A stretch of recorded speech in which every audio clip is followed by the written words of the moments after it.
ഓം ശ്രീ ഗുരുഭ്യോ നമ. ഹരി ഓം. സംസ്കൃത ഭാഷാ സഹായിയുടെ 82ാമത്തെ ക്ലാസ്സിലേക്ക് എല്ലാവർക്കും സ്വാഗതം. നമ്മൾ ഇന്ന് പഠിക്കാൻ പോകുന്നത് സമാസത്തെക്കുറിച്ചാണ്. സമാസം അല്ലെങ്കിൽ സമാസം, മലയാളത്തിൽ സമാസം, ഇംഗ്ലീഷിൽ കോമ്പൗണ്ട്സ് എന്ന് പറയും. അതെന്താണെന്ന് നമുക്ക് നോക്കാം. അപ്പോൾ നോക്കിക്കോളൂ, അനേക ശബ്ദങ്ങൾ ഒന്നാക്കി പറയുന്നതാണ് ഈ സമാസം. അനേക ശബ്ദങ്ങളെ ഒന്നാക്കി പറയുക. അതിനൊരു നോക്കിക്കോളൂ, ഒരു ഉദാഹരണം ഞാൻ പറയാം. അതായത് ധർമ്മശാല എന്നൊരു ഉദാഹരണം. ധർമ്മശാല, ഇത് ഒറ്റപ്പദമാണ് അല്ലേ? ധർമ്മശാല, ധർമ്മത്തിന് വേണ്ടിയുള്ള ശാല എന്നാണ് അർത്ഥം വരുന്നത്. ധർമ്മശാല. അപ്പൊ ഇവിടെ ഇത് ഒറ്റപ്പദമാണ്. ആ ഒറ്റപ്പദത്തിനെ പറയുന്നതാണ് എന്ത്? സമസ്ത പദം. അപ്പൊ ഇവിടെ സമസ്ത പദം എന്ന് പറയുന്നത് ധർമ്മശാലയാണ്. ധർമ്മശാല. ഇനി ഇത് അനേക പദങ്ങളാക്കുന്നത്, അതാണ് വിഗ്രഹ പദം. വിഗ്രഹിച്ച് പറയുക, വിഗ്രഹിച്ച് പറയുക. അപ്പൊ അതെങ്ങനെ പറയാം? ധർമ്മശാലയ്ക്ക് ധർമ്മത്തിന് വേണ്ടിയുള്ള ശാല. വേണ്ടിയുള്ള എന്നുള്ള ഏത് വിഭക്തിയാണ് വരുന്നത്? ചതുർത്ഥി വിഭക്തിയല്ലേ? ധർമായ ശാല, ധർമ്മത്തിനായിട്ടുള്ള ശാല. ധർമായ ശാല.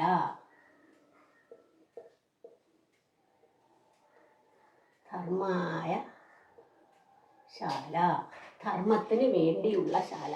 ഇവിടെ ധർമായ ഒരു വാക്ക്, ശാല വേറൊരു വാക്ക് അല്ലേ? അപ്പൊ അനേക ശബ്ദങ്ങൾ, രണ്ട് ശബ്ദങ്ങൾ ഒന്നിച്ചാക്കിയതാണ് ധർമ്മശാല. അപ്പൊ ഈ അനേക ശബ്ദങ്ങൾ എന്ന് പറയുമ്പോഴത്തേ അവിടെ വിഗ്രഹവാക്യമാണ്, വിഗ്രഹിക്കുകയാണ്, വിഗ്രഹിച്ച് പറയുക. അതാണ് ധർമായ ശാല. ആ വിഗ്രഹിച്ച് പറയുമ്പോൾ ഒരു സമസ്ത പദം കിട്ടി, ഒറ്റപ്പദം കിട്ടി. അതാണ് ധർമ്മശാല. അപ്പൊ അനേക പദങ്ങൾ ഒന്നിച്ച് പറയുന്നതാണ് എന്ത്? സമാസം. അപ്പൊ മനസ്സിലായില്ലേ? അപ്പൊ വിഗ്രഹ പദവും കിട്ടി, സമസ്ത പദവും കിട്ടി. സമസ്ത പദമാണ് ഒറ്റപ്പദം എന്ന് പറഞ്ഞത് ധർമ്മശാല. ധർമായ ശാല, ധർമ്മത്തിന് വേണ്ടിയുള്ള ശാല, ധർമ്മത്തിനായിട്ടുള്ള ശാല. ധർമായ ചതുർത്ഥി വിഭക്തിയാണ്. അടുത്ത നോക്കി, ബാലരക്ഷക. ബാലരക്ഷക, ബാലസ്യ രക്ഷക. അവിടെ ഇങ്ങനെ വിഗ്രഹം വരുമ്പോൾ ബാലസ്യ രക്ഷക, ബാലസ്യ രക്ഷക. അപ്പൊ അവിടെ എന്ത് വന്നു? ഷഷ്ടി വന്നില്ലേ? ഷഷ്ടി വിഭക്തി വന്നില്ലേ? ബാലന്റെ രക്ഷകൻ. അടുത്ത ജനരക്ഷക, ജനാനാം രക്ഷക അല്ലെങ്കിൽ ജനസ്യ രക്ഷക. ജനസ്യ, ജനാനാം അല്ലെങ്കിൽ ജനാനാം രക്ഷക. പിന്നെ ഇവിടെ ധർമ്മരക്ഷക, ധർമ്മസ്യ രക്ഷക.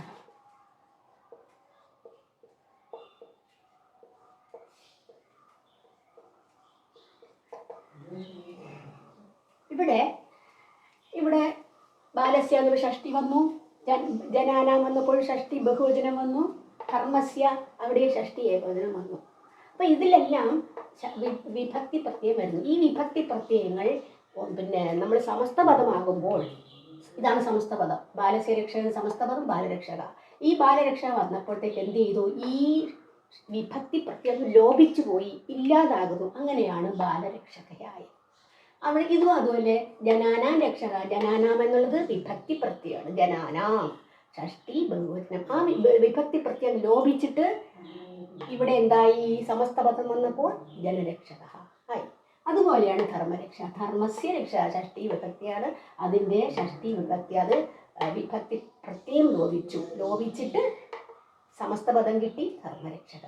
അപ്പൊ ഇവിടെ എല്ലാം ഏതിനാണ് പ്രാധാന്യം? രക്ഷക. കാരണം എന്ത്? ബാലസ്യ, ജനാനാം ഇതെല്ലാം മാറി മാറി വരാം അല്ലേ? അത് പൂർവ്വപദമാണ്. ഇതെല്ലാം പൂർവ്വപദമാണ്. എന്നാൽ ഇത് രക്ഷക എന്നുള്ളത് ഉത്തരപദമാണ്. അതുകൊണ്ടാണ് തത്പുരുഷ സമാസം എന്ന് പറയുന്നത് ഉത്തരപദ പ്രധാനിയാണ്. അത് ഈ വിഭക്തി പ്രത്യയങ്ങൾ ചേർത്താണ് അത് പറയുന്നത്. വിഭക്തി പ്രത്യയങ്ങൾ ചേർത്ത് അതിൻ്റെ പേരനുസരിച്ചാണ് തത്പുരുഷൻ എന്ന് പറയുന്നത്. അത് ഏത് വിഭക്തി മുതലുണ്ട്? ദ്വിതീയ വിഭക്തി, ദ്വിതീയ, തൃതീയ, ചതുർത്ഥി, പഞ്ചമി, ഷഷ്ടി, സപ്തമി. ഈ ബാക്കിയുള്ള ദ്വിതീയ മുതൽ സപ്തമി വരെയുള്ള വിഭക്തി പ്രത്യയം ചേർത്താണ് അത് വിഗ്രഹിക്കുന്നത്. അതുപോലെ തന്നെ ആ വിഭക്തിയുടെ പേര് വെച്ചിട്ടാണ് തത്പുരുഷൻ എന്ന് നമ്മുടെ പറയുന്നത്, തത്പുരുഷ സമാസത്തിൽ പറയുന്നത്. അപ്പോൾ ആദ്യത്തെ തത്പുരുഷ സമാസമാണ്. ആ തത്പുരുഷ സമാസം തത്പുരുഷ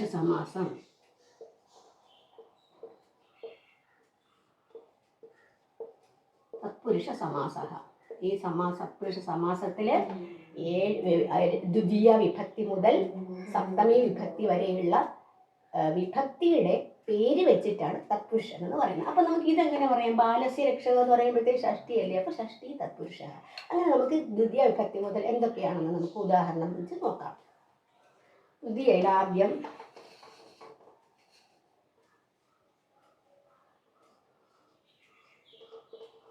ജ്ഞാനം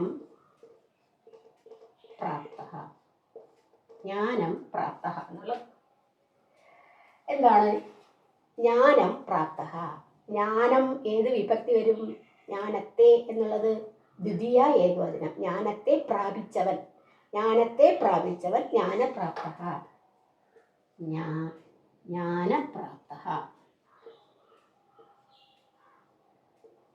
ജ്ഞാനത്തെ പ്രാപിച്ചവൻ ജ്ഞാനപ്രാപ്ത. അപ്പൊ ഇവിടെ ദ്വിതീയ വിഭക്തി വന്നില്ലേ? അപ്പൊ ഇവിടെ പ്രാധാന്യം എന്തിനാണ്? ഉത്തര പദത്തിനാണ്. ഉത്തരപദം, പൂർവ്വപദം ജ്ഞാനം, ഉത്തരപദം ജ്ഞാനം, പ്രാപ്ത. അപ്പൊ പ്രാപ്തനാണ് പ്രാധാന്യം. ജ്ഞാനപ്രാപ്ത വേറെ എന്തെല്ലാം പ്രാപിച്ചവൻ? ജ്ഞാനത്തെ പ്രാപിച്ചവൻ, ജ്ഞാനത്തെ നേടിയവൻ എന്നുള്ള അർത്ഥം. വേറെ എന്തെല്ലാം നേടാം അല്ലേ? അപ്പൊ ആ പൂർവ്വപദം മാറി മാറി വരാം. ഉത്തരപദത്തിനാണ് അവിടെ പ്രാധാന്യം. അങ്ങനെ ഇത് ദ്വിതീയ തത്പുരുഷ എന്ന് പറയും. അപ്പൊ ദ്വിതീയ വിഭക്തി വന്നതുകൊണ്ട് ദ്വിതീയ തത്പുരുഷ. അപ്പൊ ഓരോ വിഭക്തിയുടെ പേര് വെച്ചിട്ട് തത്പുരുഷ അങ്ങനെയാണ് പറയുന്നത്. ദ്വിതീയ തത്പുരുഷ. അതുപോലെ സങ്കടം അതീത.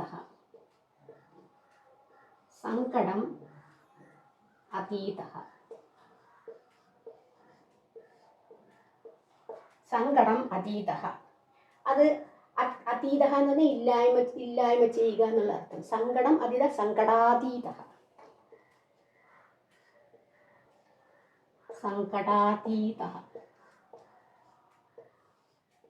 സങ്കടത്തെ ഇല്ലാതാക്കിയ സങ്കടം അതീത. ഇവിടെ സങ്കടം എന്നുള്ളതും ദ്വിതീയ വിഭക്തിയാണ്. ഈ ദ്വിതീയ വിഭക്തി വന്നപ്പോൾ ആ വിഭക്തി പ്രത്യയം ലോപിച്ചിട്ട് സങ്കടാതീത എന്നായി. അപ്പൊ ഇവിടെ എന്തിനാണ് പ്രാധാന്യം? അതീത എന്നുള്ളത്. സങ്കടം അതീത, സങ്കടത്തെ ഇല്ലായ്മ ചെയ്തവൻ എന്നുള്ള അർത്ഥത്തിൽ. ബാക്കിയുള്ള മാറ്റി മാറി വേണമെങ്കിൽ വരാം. സങ്കടം എന്നുള്ളത് മാറി വേറെ പലതും വരാം അല്ലേ? അപ്പൊ അതീത അവിടെ സ്ഥിരമായി നിൽക്കുന്നു. അത് പിന്നെ ഉത്തരപദമാണ്. അപ്പൊ ഉത്തരപദ പ്രധാനിയാണ് ഇവിടെ. അത് പോരാത്തതിന് ദ്വിതീയ വിഭക്തിയും വന്നിരിക്കുന്നു. അങ്ങനെ ദ്വിതീയ തത്പുരുഷൻ. അപ്പൊ ദ്വിതീയ തത്പുരുഷൻ രണ്ട് ഉദാഹരണം കിട്ടിയേ. അപ്പൊ ദ്വിതീയ തത്പുരുഷൻ കഴിഞ്ഞു. ഇനി അടുത്ത തൃതീയ തത്പുരുഷന്റെ എക്സാമ്പിൾ. തൃതീയ തത്പുരുഷ. തൃതീയയിലോ തൃതീയ വിഭക്തിയിലെ പ്രത്യയം വരും. അവിടെ വിഗ്രഹത്തില് ഇത് ജ്ഞാനേന യുക്ത. ജ്ഞാനാഭ്യാം ജ്ഞാനൈഹി, രാമേണ രാമാഭ്യാം രാമൈഹി, അശ്വേന അശ്വാഭ്യാം അശ്വൈഹി. അതുപോലെ ജ്ഞാനേന യുക്ത, ജ്ഞാനത്താൽ യുക്തനായവൻ, അത് ജ്ഞാനയുക്ത. ഇവിടെ അത് യുക്തനാണ് ഉത്തരപദം. അത് ജ്ഞാനം കൊണ്ട് യുക്തൻ, വേറെ പലതും കൊണ്ട് യുക്തനാവാം അല്ലേ? അപ്പൊ അത് തൃതീയ. അപ്പൊ തൃതീയയുടെ പിന്നെ വിഭക്തി, തൃതീയ വിഭക്തിയുടെ പ്രത്യയം വന്നതുകൊണ്ടാണ് തൃതീയ തത്പുരുഷ. ഈ തൃതീയയുടെ വിഭക്തി പ്രത്യേകം ലോപിച്ചിട്ടാണ് സമസ്തപദം നമുക്ക് കിട്ടുന്നത്. അടുത്ത ഈശ്വരേണ രക്ഷിത. ഈശ്വരാഭ്യാം ഈശ്വരൈഹി, ഈശ്വരേണ യഥാ തൃതീയ.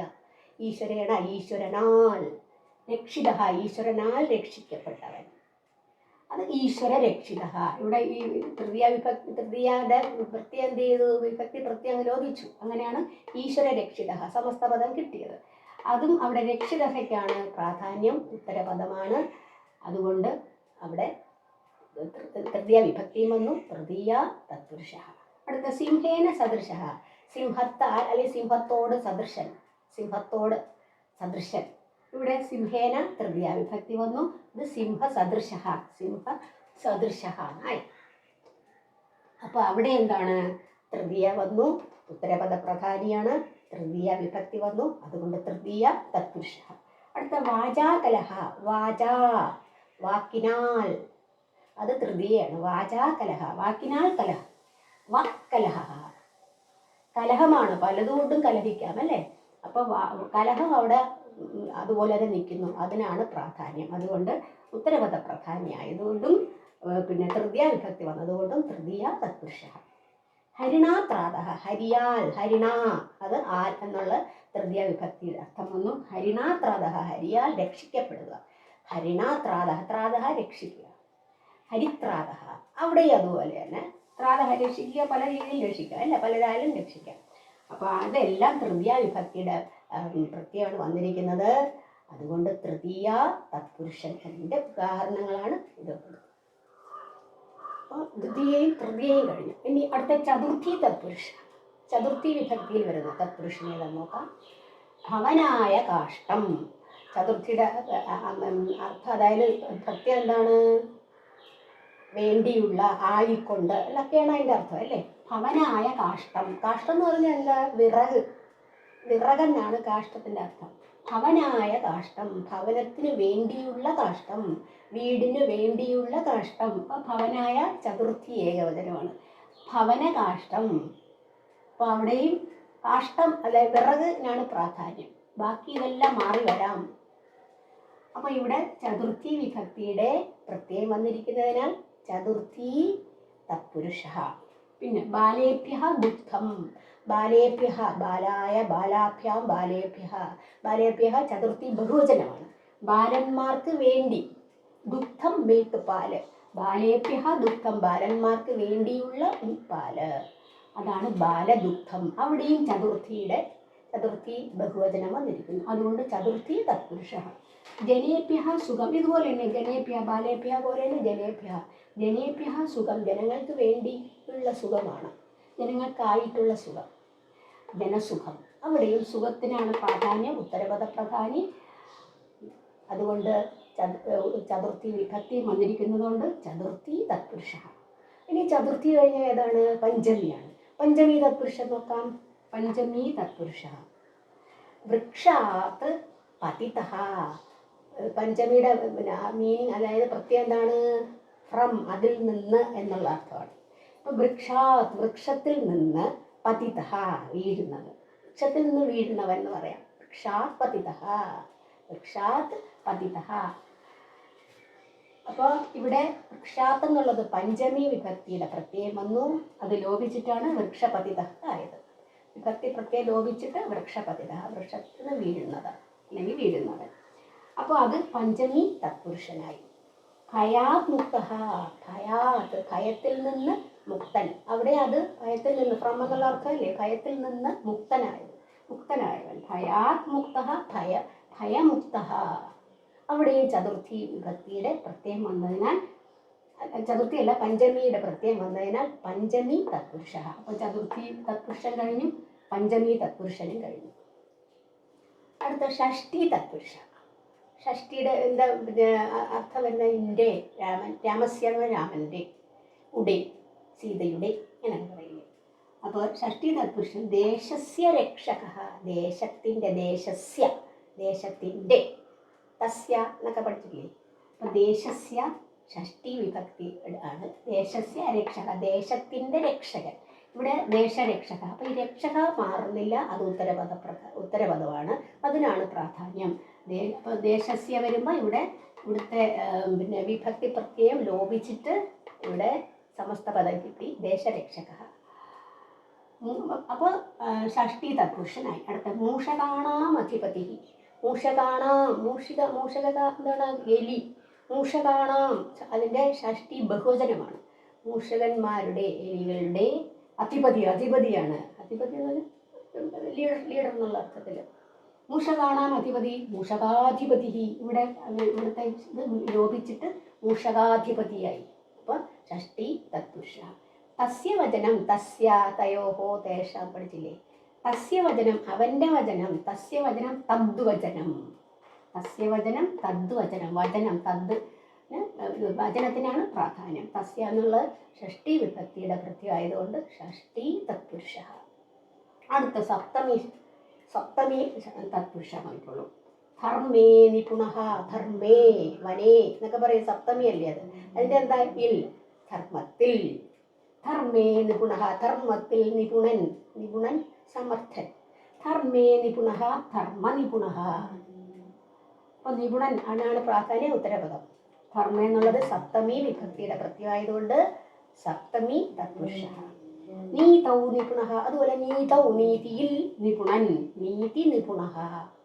അപ്പൊ ഇവിടെ സപ്തമിയുടെ വിഭക്തി പ്രത്യയം വന്നിരിക്കുന്നത് കൊണ്ട് സപ്തമി തത്പുരുഷാണ്. അപ്പൊ തത്പുരുഷന്റെ മനസ്സിലായില്ലേ, തത്പുരുഷന്റെ വിഭക്തിക്കനുസരിച്ചാണ് അവിടെ പിന്നെ ഓരോ പേരുകളായിട്ട് വരുന്നത്. അതിൻ്റെ വിഭാഗം എന്ന് പറയുന്നത് തത്പുരുഷനിൽ 7 വിഭക്തിയിലും വരുന്നു. പ്രഥമയിൽ വരുന്നില്ല, ദ്വിതീയ മുതലുള്ള ബാക്കിയുള്ള വിഭക്തി ചേർത്തിട്ടാണ് തത്പുരുഷനെ നമ്മൾ പറയുന്നത്. അത് തത്പുരുഷൻ എന്ന് പറയുമ്പോൾ ഉത്തരപദ പ്രധാനിയാണ്, ഉത്തരപദത്തിന് പ്രാധാന്യം കൊടുക്കുന്നതാണ്. അതുപോലെ തന്നെ വിഭക്തി പ്രത്യയം വരുമ്പോൾ ഈ വിഭക്തി പ്രത്യയങ്ങൾ എന്ത് ചെയ്യും, ലോപിച്ചിട്ട് അത് സമസ്തപദം, മറ്റൊരു സമസ്തപദമാക്കുന്നു. അപ്പോൾ വിഗ്രഹപദമുണ്ട്, സമസ്തപദമുണ്ട് ഈ തത്പുരുഷനിൽ. അപ്പോൾ എല്ലാവർക്കും മനസ്സിലായി കാണുമെന്ന് വിശ്വസിക്കുന്നു.